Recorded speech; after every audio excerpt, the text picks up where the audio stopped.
الحمد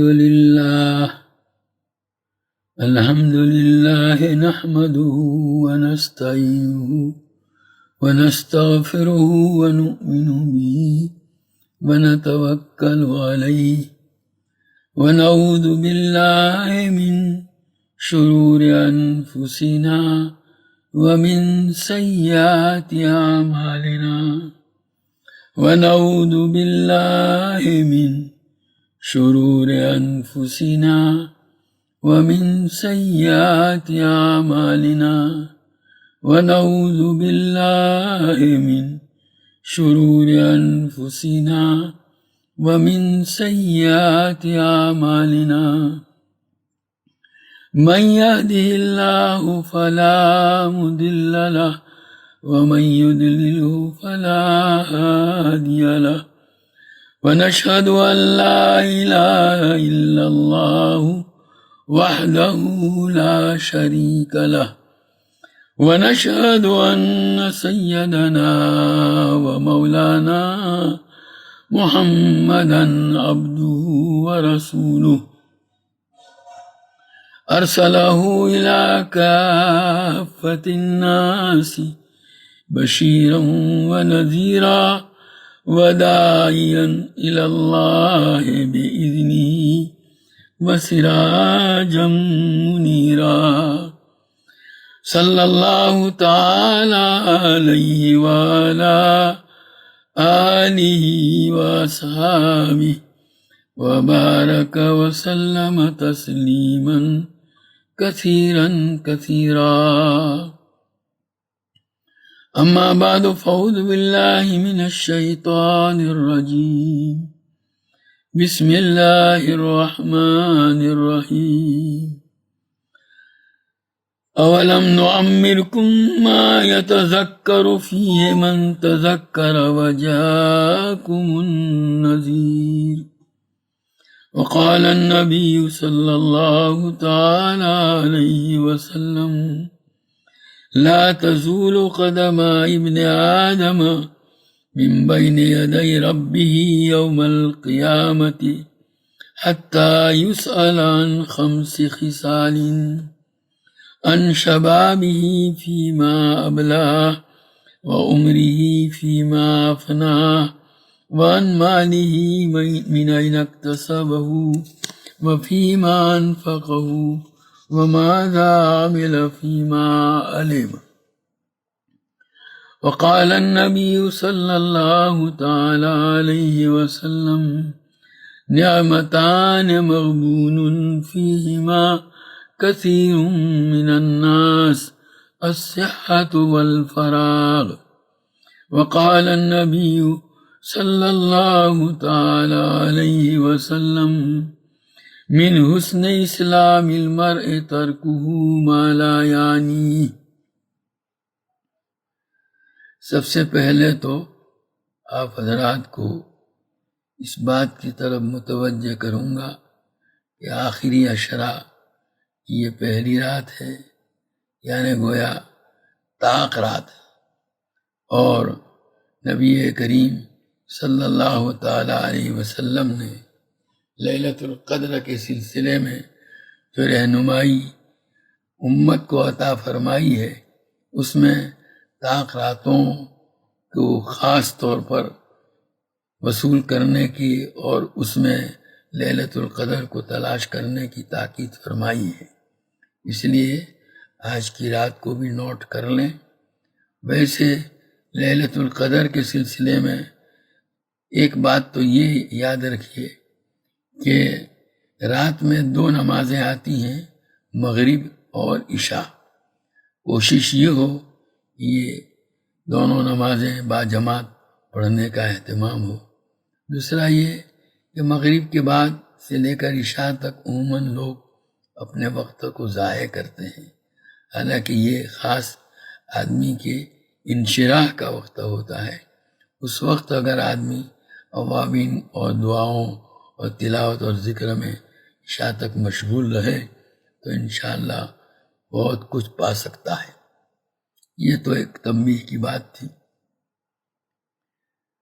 اللہ تبارک و تعالیٰ نے ہمیں جن نعمتوں سے نوازا ہے ان میں سب سے بڑی اور عظیم نعمت زندگی ہے جو اللہ تعالیٰ نے ہمیں عطا فرمائی۔ بلکہ یوں سمجھیے کہ اس زندگی میں اور دنیا کے اس قیام میں اللہ تبارک و تعالیٰ کی طرف سے دی جانے والی تمام نعمتوں سے فائدہ اٹھانا اسی ایک نعمت یعنی زندگی کے اوپر موقوف ہے۔ یہ ہے تو آدمی ساری نعمتوں سے فائدہ اٹھا رہا ہے، اور یہ جب ختم ہو جائے گی تو ساری نعمتیں ہاتھ سے نکل جائیں گی۔ اس اعتبار سے دیکھا جائے تو معلوم ہوتا ہے کہ یہی وہ سرمایہ اور دولت ہے جس کو لے کر انسان دنیا میں آتا ہے۔ حضور اکرم صلی اللہ تعالی علیہ وسلم حضرات صحابہ رضوان اللہ تعالی علیہ اجمعین کی جو تربیت فرماتے تھے اور ان کے واسطے سے قیامت تک آنے والی امت محمدیہ کی تربیت فرماتے تھے، اس میں تربیت کے لیے مختلف انداز اختیار فرماتے تھے۔ انہی مختلف اندازوں میں سے ایک یہ بھی انداز تھا کہ حضور اکرم صلی اللہ علیہ وسلم اپنی امت کو اللہ تبارک و تعالیٰ کی نعمتوں سے روشناس اور واقف کراتے تھے۔ گویا حضور اکرم صلی اللہ علیہ وسلم امت کو اللہ تبارک و تعالیٰ کی نعمتوں کی پہچان کراتے تھے کہ یہ اللہ کی نعمتیں ہیں، پھر ان نعمتوں سے جو فائدہ اٹھانا چاہیے وہ نعمتیں ضائع اور برباد نہ ہوں، خاص طور پر اس کی تاکید فرماتے تھے۔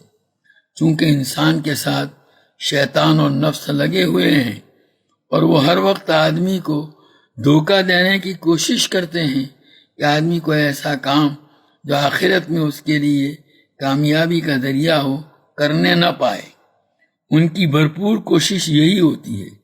نبی کریم صلی اللہ تعالی علیہ وسلم امت کو اس بات کی طرف متوجہ فرماتے تھے کہ بہت زیادہ چوکنا رہنے کی ضرورت ہے، اور اللہ تبارک و تعالیٰ نے جو نعمتیں عطا فرمائی ہیں اللہ کی ان نعمتوں سے بھرپور فائدہ اٹھانے کی کوشش کرنی چاہیے۔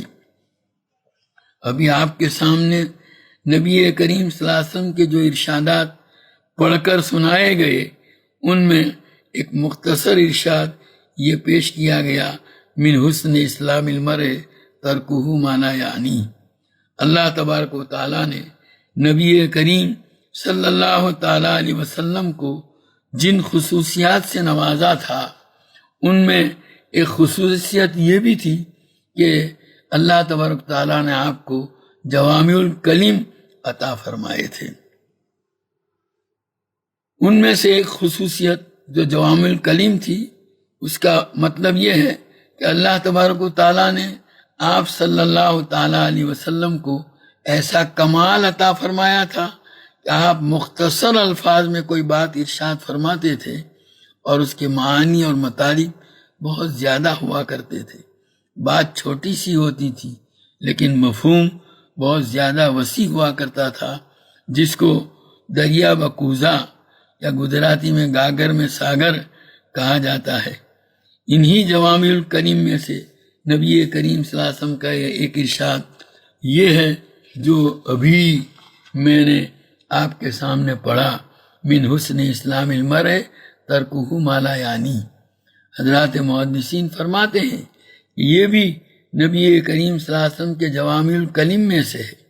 ایک بہت بڑے محدث امام ابو داؤد سلیمان بن اشعث سجستانی رحمۃ اللہ علیہ ہیں، جن کی ترتیب دی ہوئی حدیث کی کتاب سنن ابو داؤد ہے، جس کا نام آپ بھی سنتے رہتے ہوں گے۔ ہمارے مدارس عربیہ میں تعلیم کا جو آخری سال ہے اس میں حدیث کی کتابیں جو صحاح ستہ کے نام سے مشہور ہیں ان میں ایک کتاب سنن ابو داؤد ہے۔ اس کے مؤلف امام ابو داؤد سلیمان بن اشعث سجستانی ہیں۔ ان کا علم حدیث میں بڑا اونچا مقام تھا، اور تقوی اور طہارت کے اعتبار سے بھی امام ابو داؤد رحمۃ اللہ علیہ کا مقام بڑا اونچا تھا۔ اس زمانے میں کاغذات وغیرہ رکھنے کے لیے جیب آستین کے اندر ہوا کرتی تھی۔ ان کی ایک آستین جس میں جیب تھی وہ تو بڑی تھی، اور دوسری آستین جس میں جیب نہیں تھی وہ چھوٹی تھی کہ اس کی کیا ضرورت ہے، یہ تو ایک طرح کی فضول خرچی ہے۔ ایک مرتبہ ایک بڑی کشتی میں بیٹھ کر کہیں جا رہے تھے، ایک کنارے پر ایک آدمی کھڑا تھا، اس کو چھینک آئی اور اس نے الحمدللہ کہا۔ ہمیں نبی کریم صلی اللہ علیہ وسلم نے یہ تعلیم دی ہے کہ کسی کو چھینک آوے تو چاہیے کہ وہ الحمدللہ کہے، اور جو آدمی اس کی اس الحمدللہ کو سنے اس کے جواب میں یرحمک اللہ کہے۔ چھینک کھانے والے کے لیے الحمدللہ کہنا تو سنت ہے، واجب نہیں کہے گا تو گنہگار نہیں ہوگا، لیکن اس نے الحمدللہ کہی تو سننے والے کے لیے اس کے جواب میں یرحمک اللہ کہنا واجب ہے، نہیں کہے گا تو گنہگار ہوگا۔ اور اس سلسلے میں آگے ایک ادب یہ بھی ہے، جب سننے والا یرحمک اللہ کہے تو چھینک کھانے والا اس کے جواب میں کہے گا یہدیکم اللہ ویصلح بالکم، یہ اللہ تعالیٰ تمہیں ہدایت کا راستہ عطا فرمائے اور تمہارا حال درست فرمائے۔ تو ایک آدمی کنارے پر کھڑا تھا جہاں سے امام ابو داؤد کی یہ کشتی گزری، اس کو چھینک آئی اور اس نے الحمدللہ کہا۔ اب یہ ان کے جواب میں یرحمک اللہ کہیں اس سے پہلے ان کا جہاز تیزی سے آگے نکل گیا۔ ایک بات اور بھی یاد رہے کہ چھینک کھانے والے کے الحمدللہ کے جواب میں یرحمک اللہ کہنا یا سلام کرنے والے کے السلام علیکم کے جواب میں وعلیکم السلام کہنا واجب ہے، لیکن یہ بھی ضروری ہے کہ جس نے چھینک کھائی ہے یا سلام کیا ہے اس کے کانوں تک جواب کی آواز پہنچے، کیونکہ یہ اس کا حق ہے۔ آواز پہنچے گی، وہ سنے گا تو ہی یہ حق ادا ہوگا۔ آپ اپنے من کے اندر بول دیں گے یا اتنا آہستہ بولیں گے کہ اس کے کانوں تک آواز نہ پہنچے تو یہ واجب ادا نہ ہوگا۔ امام ابو داؤد رحمۃ اللہ علیہ جس کشتی میں سوار تھے وہ ذرا تیزی سے چل رہی تھی، اس نے چھینک کھانے کے بعد جب الحمدللہ کہا اور یرحمک اللہ کہنے کا وقت آیا تو وہ جہاز اتنا دور جا چکا تھا کہ امام ابو داؤد کو یہ خیال ہوا کہ اب اگر میں یرحمک اللہ کہوں گا تو اس کی آواز اس چھینک کھانے والے تک نہیں پہنچے گی، تو انہوں نے اس بڑی کشتی میں سے ایک چھوٹی کشتی کرائے پر لی۔ جیسے آج کل اسٹیمروں میں جو سفر کرتے ہیں وہ جانتے ہیں کہ ان میں چھوٹی چھوٹی کشتیاں بھی ہوتی ہیں تاکہ ضرورت پیش آنے پر ان کو دریا میں ڈال کر کام لیا جا سکے۔ اس زمانے میں بھی ایسا ہی تھا کہ بڑے جہاز میں چھوٹی کشتیاں بھی ہوتی تھی کہ جس میں ایک دو آدمی سوار ہو سکیں، چپو سے چلائی جاتی تھی۔ امام ابو داؤد نے وہ چھوٹی کشتی 1 درہم میں کرائے پر لی، نیچے اتاری اور اس پر سوار ہو کر کنارے پر جا کر اس کو جواب میں یرحمک اللہ کہا اور واپس اپنے جہاز میں آ کر سوار ہو گئے۔ کسی نے خواب میں دیکھا کہ کوئی کہنے والا کہہ رہا ہے اور وہ کہنے والا فرشتہ تھا کہ امام ابو داؤد نے 1 درہم میں جنت خرید لی۔ امام ابو داؤد رحمۃ اللہ علیہ کا علم حدیث میں بڑا اونچا مقام ہے، اور تقوی اور طہارت میں بھی۔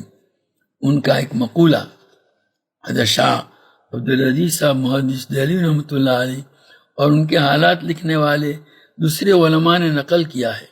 فرماتے ہیں کہ میں نے نبی کریم صلی اللہ علیہ وسلم کی 5 لاکھ حدیثیں حاصل کی، اور 5 لاکھ حدیثوں میں سے چن کر کے انتخاب کر کے 4800 حدیثیں اپنی اس کتاب سنن ابو داؤد کے اندر مختلف عنوانات کے ماتحت مرتب کر کے لوگوں کے سامنے پیش کی ہیں۔ پھر آگے فرماتے ہیں یکفی الانسان لدینہ من ذالک 4 احادیث، ایک انسان کے لیے اس کی دینداری کے واسطے اور اس کے اللہ کے حکم پر عمل کرنے والا بننے کے واسطے حدیث کے اس مجموعے میں سے 4 حدیثیں کافی ہیں۔ اگر کوئی آدمی ان کو اختیار کر لے اور ان پر عمل کا اہتمام کر لے تو اس کی نجات اور دینداری کے لیے کافی ہو جائے گی۔ چنانچہ پہلی روایت انما الاعمال بالنیات وانما لکل امرئ ما نویٰ ہے۔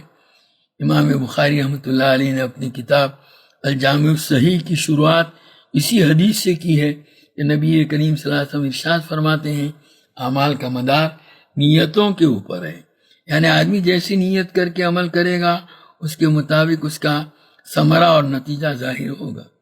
دوسری روایت من حسن اسلام المرء ترکہ ما لا یعنی، کہ آدمی کے اسلام کی خوبی اور اس کا حسن یہ ہے کہ وہ فضول اور بیکار چیزوں کو چھوڑ دے۔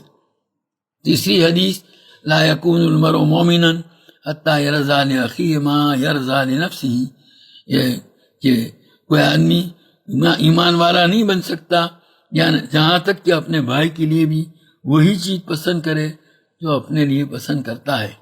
اور چوتھی حدیث، الحلال بین والحرام بین وبینہما مشتبہات کہ اللہ کی طرف سے جن چیزوں کو حلال کیا گیا ہے وہ بھی صاف اور واضح ہیں، جو حرام کی گئی ہیں وہ بھی صاف اور واضح ہیں، اور ان کے بیچ میں کچھ ایسی مشتبہ چیزیں ہیں جن کے اندر دونوں پہلو پائے جاتے ہیں، علت والی علت بھی پائی جاتی ہے اور حرمت والی بھی، جن کو اکثر لوگ جانتے نہیں ہیں۔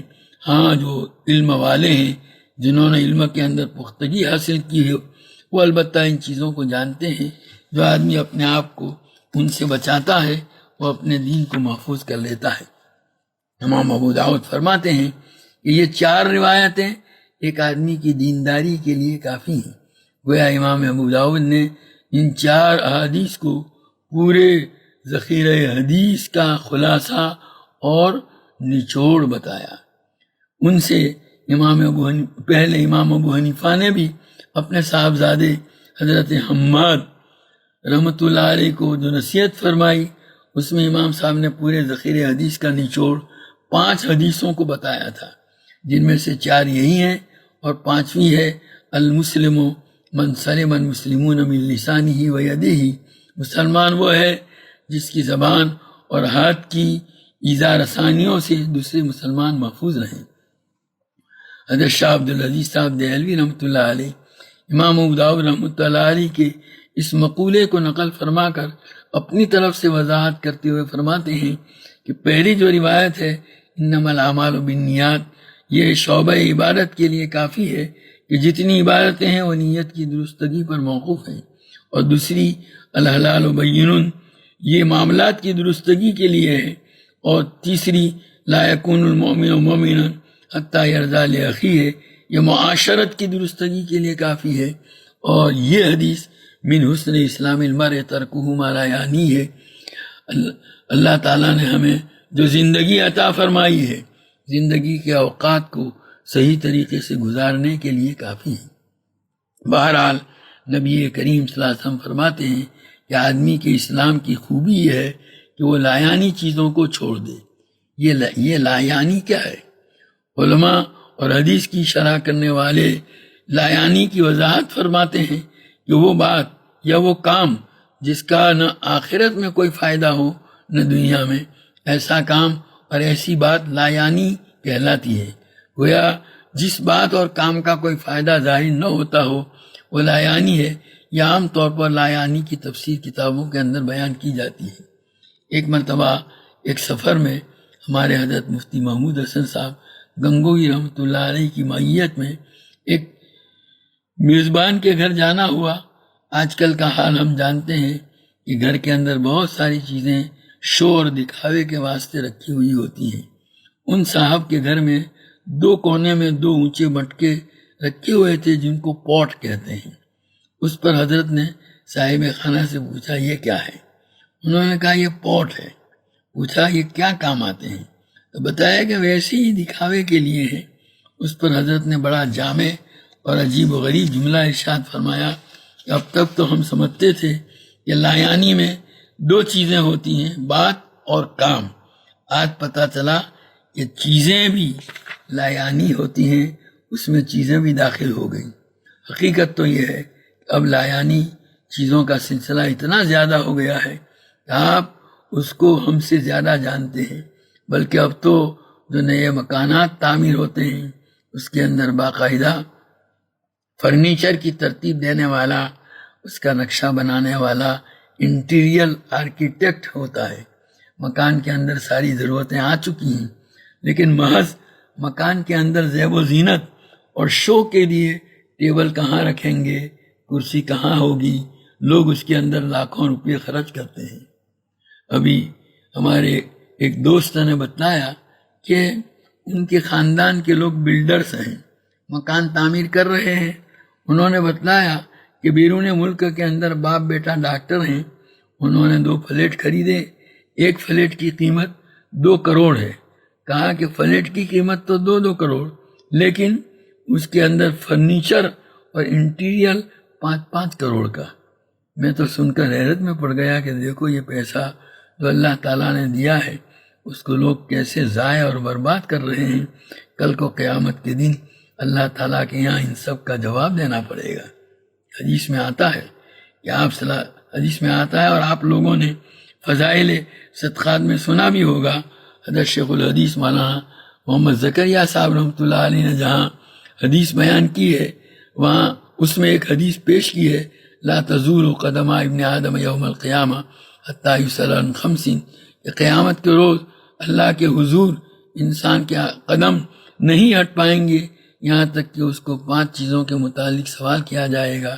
ان 5 سوالوں میں 2 سوال یہ ہوں گے، ان مالہ من این اکتسبہ و فیما انفقہ، مال کے متعلق 2 سوال ہوں گے، ایک سوال ہوگا کہ کہاں سے اس کو کمایا اور دوسرا سوال یہ ہوگا کہ کہاں پر اس کو خرچ کیا۔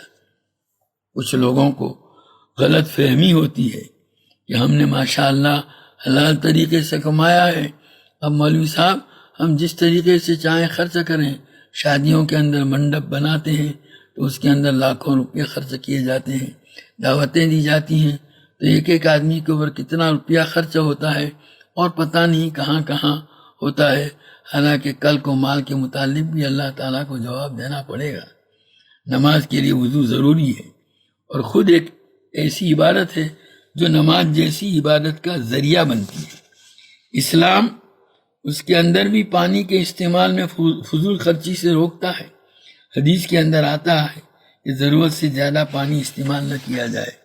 ایک صحابی ہیں حضرت سعد رضی اللہ تعالیٰ عنہ، وضو فرما رہے تھے اور انہوں نے کچھ زیادہ پانی استعمال کر لیا۔ اس زمانے میں ویسے بھی پانی کچھ زیادہ مقدار میں ہوا نہیں کرتا تھا۔ دور نبوت کے اندر مکہ مکرمہ اور مدینہ منورہ میں پانی کی بڑی قلت تھی، تو انہوں نے کچھ زیادہ پانی استعمال کر لیا۔ تو یہ دیکھ کر نبی کریم صلی اللہ علیہ وسلم نے فرمایا، ما ھذا الصرف یا سعد، اے سعد یہ پانی کی فضول خرچی کیسی، یعنی اتنا زیادہ پانی استعمال کیوں کرتے ہو؟ 3 مرتبہ دھونے کا حکم ہے، اگر کوئی شخص 4 مرتبہ دھوئے گا تو یہ فضول خرچی ہے، اس کی شریعت اجازت نہیں دیتی۔ بہرحال حضور صلی اللہ علیہ وسلم نے ان صحابی کو تنبیہ کی، کیونکہ معاملہ وضو کا تھا، اس لیے وہ صحابی یہ سمجھ رہے تھے کہ وضو ہے، عبادت ہے، تو آدمی اگر اس کے اندر کچھ زیادہ استعمال کر لے تو ثواب زیادہ ہی ملنا چاہیے، آدمی ایسا ہی سوچتا ہے۔ اس لیے انہوں نے نبی کریم صلی اللہ علیہ وسلم سے عرض کیا، افی الوضوء صرف، یہ اللہ کے رسول کیا وضو کے اندر بھی فضول خرچی ہے؟ یعنی کوئی آدمی زیادہ پانی استعمال کر لے تو منع ہے؟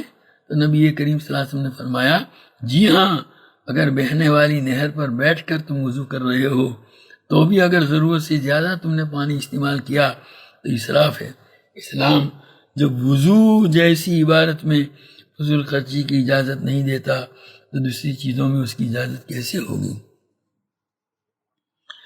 جماعت میں جاتے ہیں، تبلیغی جماعت میں جاتے ہیں تو اس میں 6 نمبر ہیں، اس میں ایک اضافہ ہے ترک لایانی، کہ آدمی ان 6 کاموں کے ساتھ اس کا بھی اہتمام کرے کہ لایانی سے اپنے آپ کو بچاوے۔ کوئی زائد چیز جس کا نہ کوئی دنیاوی فائدہ ہو نہ دینی، اسلام اس کو رکھنے کی اجازت نہیں دیتا۔ یہاں تک کہ حدیث میں آتا ہے کہ آدمی کے پاس 3 بستر ہونے چاہیے، ایک اپنے لیے، ایک بیوی کے لیے اور ایک مہمان کے لیے، چوتھا شیطان کے لیے ہوتا ہے۔ ایسی تو بہت ساری حدیثیں ہیں، گویا آدمی اپنی ضرورت سے زیادہ جس چیز کو بھی اپنے پاس جمع کرے گا شریعت مطہرہ اس کی اجازت نہیں دیتی۔ بہرحال میں تو یہ عرض کر رہا تھا کہ اب ہمارے زمانے میں لایانی میں ایک اور چیز کا اضافہ ہو گیا، یعنی چیزوں کا کام اور باتیں تو تھی ہی، یہ بھی اس میں ایک چیز بڑھ گئی۔ آدمی کے اسلام کی خوبی یہ ہے کہ وہ لایانی کو چھوڑ دے، ہمیں اپنی زندگی کے متعلق فیصلہ کرنا ہے کہ ہم جو بات بولنے جا رہے ہیں، سوچئے کہ ہماری اس بات سے کوئی آخرت کا یا دینی فائدہ حاصل ہو رہا ہے ٹھیک ہے بولیے، یا اس کا کوئی دنیاوی فائدہ ہے تو ٹھیک ہے، اور اگر اس کا نہ کوئی آخرت کا فائدہ ہے نہ دنیا کا فائدہ ہے تو اس سے اپنے آپ کو بچانے کی ضرورت ہے۔ یہی حال ہے کاموں کا بھی اور باتوں کا بھی، چیزوں کا بھی۔ ہم اپنی زندگی کا جائزہ لیں تو پتہ چلے گا کہ ہمارے بے شمار کام ایسے ہیں جو نہ دینی اعتبار سے ہمارے لیے مفید اور کارآمد ہیں، نہ دینی اور نہ دنیاوی اعتبار سے اور اخروی اعتبار سے اس کا کوئی مطلب ہے۔ آج دیکھیے ہمارے نوجوان طبقے میں کرکٹ کا شوق پاگل پن کی حد تک پہنچا ہوا ہے، اور اس کرکٹ کے ساتھ تعلق اور محبت کی وجہ سے ان کرکٹروں کے ساتھ بھی، کھلاڑیوں کے ساتھ بھی محبت اور تعلق کا ہی عالم ہوتا ہے کہ اگر کوئی آدمی بھولے سے بھی اس کھلاڑی کے متعلق کوئی آڑی بات بول دے جو ہمارا یہ نوجوان آستین چڑھا کر اس کے ساتھ لڑنے کے لیے تیار ہو جائے گا۔ اس کے باپ کو کوئی دو گالیاں دے تو وہ چپ رہے گا، لیکن اس کھلاڑی کے بارے میں ایسی بات سننے کا روادار نہیں ہوگا۔ ایسی محبت ان کی ہمارے نوجوانوں کے دلوں میں گھر کر چکی ہے۔ نعوذ باللہ، غلط نہیں کہوں گا، دین کے معاملے میں کوئی ایسی نامناسب بات کہتا ہے تو اس کی یعنی اس نوجوان کی ایمانی غیرت میں جوش پیدا نہیں ہوتا، لیکن ان کھلاڑیوں کے ساتھ محبت کا یہ عالم ہے، اور ان کے ساتھ اس محبت کے نتیجے میں ہر چیز میں ان کی نقلیں ہوتی ہیں، چلنے میں، بولنے میں، لباس میں، ہر چیز میں۔ یہ کھلاڑی کون ہیں؟ کوئی بڑے بزرگ ہیں، اللہ والے ہیں، ان کی بڑی تعداد تو وہ ہے جو کافر ہے، غیر مسلم ہے، اور جو مسلمان ہیں وہ بھی کون ہیں؟ کون سے اہل اللہ ہیں؟ ان کی بڑی تعداد بھی وہ ہے جو فاسق ہے۔ تو کفار اور فساق کی محبت اپنے دلوں کے اندر جمانا یہ تو بڑا خطرناک معاملہ ہے، یہ ہمارے ایمان کو نقصان پہنچانے والا ہے۔ ان کھلاڑیوں کی محبت کے نتیجے میں کیا ہوتا ہے؟ جیسا کہ میں نے ابھی آپ کو بتلایا کہ ہمارے نوجوانوں کا لباس، ان کی چال ڈھال، ان کے بولنے کا انداز، چلنے کا انداز، ہر چیز میں ان کی نقالی ہوتی ہے۔ کوئی جا رہا ہو تو آپ دیکھیں گے کوئی نیا آدمی ہے وہ نہیں جانتا، وہ پوچھے گا بھائی ایسا کیوں چلتا ہے؟ تو جانکار ہے وہ بتائے گا کہ یہ تو فلانے کی اسٹائل ہے۔ ارے ہمارے دلوں میں تو نبی کریم صلی اللہ تعالیٰ علیہ وسلم کی اسٹائل گھر کر جانی چاہیے۔ حضرت عثمان رضی اللہ تعالیٰ عنہ وہ نبی کریم صلی اللہ علیہ وسلم نے حدیبیہ کے موقع پر مکہ والوں کے پاس اپنا ایلچی بنا کر ایک پیغام دے کر بھیجا تھا۔ جب وہ جانے لگے ان کے قبیلے والوں کو پتہ چلا کہ حضرت عثمان آ رہے ہیں، تو ان کے قبیلے کے لوگ مکے میں زیادہ تھے، زیادہ قوت والے تھے۔ انہوں نے کہا ہمارے قبیلے کا آدمی آ رہا ہے، یہ ان کے لیے عزت کی چیز تھی۔ وہ سب باقاعدہ ہتھیار لگا کر حضرت عثمان رضی اللہ تعالیٰ عنہ کے استقبال کے لیے مکہ سے باہر آئے، اور جب حضرت عثمان رضی اللہ تعالیٰ عنہ پہنچے تو ان کو اپنی حمایت میں لے لیا اور ان کو ساتھ لے کر گئے کہ کوئی بھی آپ کا بال بیکا نہیں کر سکتا، تم جو چاہو کرو، کیونکہ بڑا خطرہ تھا۔ خیر انہوں نے مکہ کے سرداروں کو پیغام پہنچایا، وہاں جو کمزور مسلمان تھے ان کو پیغام دیا گیا تھا وہ بھی پہنچایا۔ جب فارغ ہو گئے تو یہ بات کہنی تھی مجھے کہ جس وقت ان کو ان کے قبیلے والے لے جا رہے تھے تو ان کے قبیلے والوں نے دیکھا کہ حضرت عثمان رضی اللہ تعالیٰ عنہ کی لنگی آدھی پنڈلی پر ہے۔ حضور صلی اللہ علیہ وسلم کا طریقہ یہی تھا کہ آدھی پنڈلی تک اپنی لنگی رکھتے تھے۔ اب مکے والوں کا فیشن اور اسٹائل اس زمانے میں یہ تھا کہ وہ لنگی ٹخنوں سے نیچے رکھا کرتے تھے، زمین سے گھسٹتی تھی، اس طرح پہننے کی عادت تھی، اور اس کو فخر کی چیز سمجھتے تھے۔ اگر کوئی آدمی اس سے ذرا اوپر لنگی پہنے تو اس کو حقیر سمجھتے تھے، اس کو ذلیل سمجھتے تھے۔ جیسے آج کل کے جو اسٹائل ہوتے ہیں اس کے خلاف کوئی کرے، جیسے ہم لوگ آدھی پنڈلی تک لنگی پہنتے ہیں، تو یہ فیشن پرست لوگ اس کو حقیر سمجھتے ہیں، یہ کون آ گیا، کہاں سے آ گیا۔ بہرحال حضرت عثمان رضی اللہ تعالیٰ عنہ کے قبیلے والوں نے دیکھا کہ ان کی لنگی آدھی پنڈلی پر ہے، تو کہا دیکھو عثمان، تم مکہ مکرمہ کے بڑے بڑے چودھریوں اور سرداروں سے ملنے کے لیے جا رہے ہو، اور وہاں کا فیشن یہ ہے، ان کے یہاں لنگی وہ اوپر رکھنا ذلت کی چیز ہے، اور تمہاری لنگی آدھی پنڈلی تک ہے، اور وہ ایسے آدمی کو جس کی لنگی اس طرح آدھی پنڈلی پر ہو بہت حقیر اور معمولی سمجھتے ہیں، اس لیے تم بھی اپنی لنگی ذرا نیچی کر لو۔ حضرت عثمان رضی اللہ تعالیٰ عنہ نے جواب میں کیا کہا؟ فرمایا ہاکذا حضرت و حبیبی صلی اللہ علیہ وسلم، میرے محبوب صلی اللہ علیہ وسلم کی لنگی باندھنے کا انداز اور اسٹائل یہی ہے۔ نبی کریم صلی اللہ علیہ وسلم کی لنگی بھی اسی طرح ہوتی ہے، میں اپنی لنگی کو ذرا بھی ہٹا نہیں سکتا۔ یہ تھا وہ جذبہ، یہ وہ محبت تھی۔ آج ہمارے اندر اس ایمانی غیرت کی ضرورت ہے۔ حضور صلی اللہ علیہ وسلم کے طریقے اگر ہم اپنائیں گے تو اللہ تعالیٰ ہمیں دنیا میں بھی عزت عطا فرمائے گا اور آخرت میں بھی عطا فرمائے گا۔ آج ہماری جو رسوائی ہو رہی ہے وہ حضور صلی اللہ علیہ وسلم کے طریقوں کو چھوڑنے کی وجہ سے ہو رہی ہے۔ انشاءاللہ باقی آئندہ کل پورا کریں گے۔ دعا کر لیجیے۔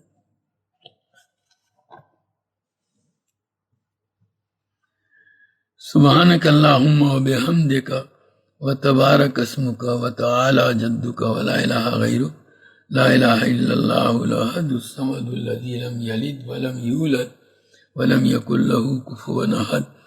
اللہم صلی علی سیدنا و مولانا محمد وعلی آل سیدنا و مولانا محمد کما صلیت علی سیدنا ابراہیم وعلی آل سیدنا ابراہیم انکا حمید مجید۔ اللہم بارک علی سیدنا و مولانا محمد وعلی آل سیدنا و مولانا محمد کما بارکت علی سیدنا ابراہیم وعلی آل سیدنا ابراہیم انکا حمید مجید۔ ربنا ظلمنا انفسنا وإن لم تغفر لنا وترحمنا لنكونن من الخاسرين۔ ربنا آتنا في الدنيا حسنة وفي الآخرة حسنة وقنا عذاب النار۔ ربنا هب لنا من أزواجنا وذرياتنا قرة أعين واجعلنا للمتقين إماما۔ اللهم وفقنا لما تحب وترضى من القول والعمل والفعل والنية والهدى۔ اللهم اجعلنا هادين مهتدين غير ضالين ولا مضلين، سلما لأوليائك وحربا لأعدائك، نحب بحبك من أحبك ونعادي بعداوتك من خالفك من خلقك۔ اللهم أغننا بالعلم وزينا بالعلم وأكرمنا بالتقوى وجملنا بالعافية۔ اللهم حبب إلينا الإيمان وزينه في قلوبنا وكره إلينا الكفر والفسوق والعصيان واجعلنا من الراشدين۔ اللهم آت نفوسنا تقواها وزكها أنت خير من زكاها أنت وليها ومولاها۔ اللهم وفقنا لما تحب وترضى من القول والعمل والفعل والنية والهدى۔ اللهم طهر قلبي من النفاق وعملي من الرياء ولساني من الكذب وعيني من الخيانة، فإنك تعلم خائنة الأعين وما تخفي الصدور۔ اللهم اكفنا بحلالك عن حرامك واغننا بفضلك عمن سواك۔ اللهم إنا نعوذ بك من جهد البلاء ودرك الشقاء وسوء القضاء وشماتة الأعداء۔ اللهم إنا نعوذ بك من زوال نعمتك وتحول عافيتك وفجاءة نقمتك وجميع سخطك۔ اللهم آتنا أفضل ما تؤتي عبادك الصالحين۔ اللهم لا تنزي منا صالح ما آتيتنا۔ اللهم استر عوراتنا وآمن روعاتنا۔ اللهم أحسن عاقبتنا في الأمور كلها وأجرنا من خزي الدنيا وعذاب الآخرة۔ اللهم سلمنا لرمضان وسلم رمضان لنا وسلمه لنا متقبلا۔ اللهم سلمنا لرمضان وسلم رمضان لنا وسلمه لنا متقبلا۔ اللهم سلمنا لرمضان وسلم رمضان لنا وسلمه لنا متقبلا۔ اے اللہ یہ مبارک مہینہ محض اپنے فضل و کرم سے تو نے ہمیں عطا فرمایا ہے، اور یہ اس کا آخری عشرہ شروع ہو چکا ہے۔ اے اللہ اس کے ایک ایک لمحے اور ایک ایک گھڑی کی قدردانی کی ہمیں توفیق و سعادت عطا فرما۔ تیرے حبیب پاک صلی اللہ تعالیٰ علیہ وسلم اور تیرے نیک اور مقبول بندوں نے اے اللہ ان اوقات کو جس طرح گزارا، اے اللہ جن اعمال صالحہ سے ان کو آباد کیا، اے اللہ ہمیں بھی ان اوقات کو اسی طرح گزارنے کی توفیق و سعادت عطا فرما۔ اے اللہ اس کے ایک لمحے کو بھی ضائع ہونے سے ہماری پوری حفاظت فرما۔ تو نے محض اپنے فضل سے جب یہ سعادت عطا فرمائی ہے تو اے اللہ مزید کرم کرتے ہوئے اے اللہ ان اوقات کو جیسا کہ اس کا حق ہے اس کے مطابق گزارنے کی توفیق و سعادت عطا فرما۔ لغویات سے اے اللہ ہماری پوری حفاظت فرما۔ اے اللہ ہر قسم کی معصیت سے اور غفلت سے حفاظت فرما۔ کوئی لمحہ اے اللہ غفلت اور معصیت کے کے ساتھ گزرنے نہ پائے، اللہ اس کا اہتمام نصیب فرما۔ اللہ ہم سب سے راضی ہو جا، اللہ ہم سب سے راضی ہو جا، ہم سب سے راضی ہو جا۔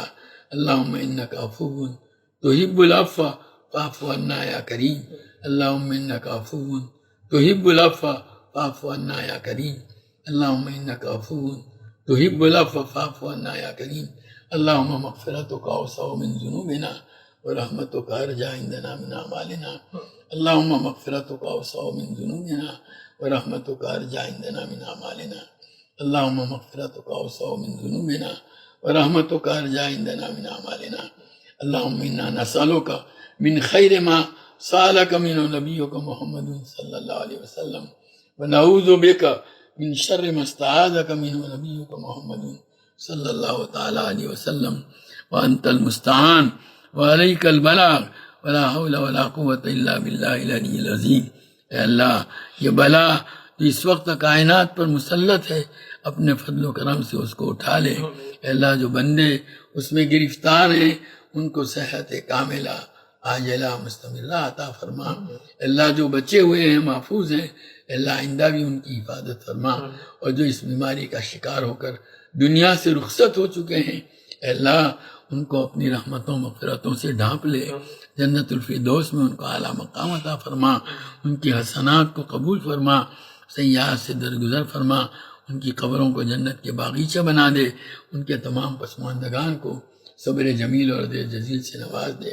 اے اللہ تیرے حبیب پاک صلی اللہ تعالیٰ علیہ وسلم نے جتنی خیر اور بھلائی تجھ سے مانگی ہمیں اور پوری امت کو عطا فرما، اور جن شرور و برائیوں سے پناہ چاہی ان سے ہماری اور پوری امت کی حفاظت فرما۔ اس مجلس میں شریک اے اللہ تیرے تمام بندوں کی جائز اور نیک مرادیں پوری فرما، جو مانگا وہ بھی عطا فرما، مانگنے سے رہ گیا وہ بھی عطا فرما، آج تک تجھ سے مانگ کر کبھی محروم نہیں ہوئے، اب بھی اور آئندہ بھی محروم نہ فرما۔ ربنا تقبل منا انک انت السمیع العلیم وتب علینا انک انت التواب الرحیم، صلی اللہ تعالی علی خیر خلقہ سیدنا و مولانا محمد و آلہ و اصحابہ اجمعین برحمتہ۔